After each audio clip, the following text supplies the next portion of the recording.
আয়েশা হুসাইনের বুকের মধ্যে লাফ দিয়া বইসা গেছে, অথচ বুকের ভিতরে তলোয়ারের আঘাতের অভাব নাই, বল্লমের আঘাতের অভাব নাই, তীরের আঘাতের অভাব নাই। এই তীরের আঘাত লইয়া নবীজির নাতি পড়ে আছে রে। এবার নবীর নাতি ডাক দিয়া বলে, ও কুফাবাসীরা, আমার বুক থেকে নাইম না, অন্য কোথাও আমার বুকের মধ্যে বস না, কারণ আমার বুকটা আমার নানার সিনা মুবারকের সঙ্গে 1000 বার ঘষা লাগছে।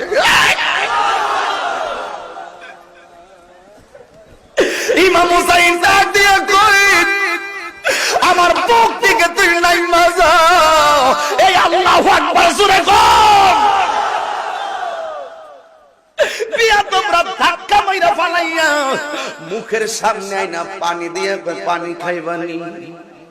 ইমাম হুসাইন কয়, আমি পানি খাবো না, আমার জন্য আমার আল্লাহর শাহাদাতের পানি অপেক্ষা করতেছে।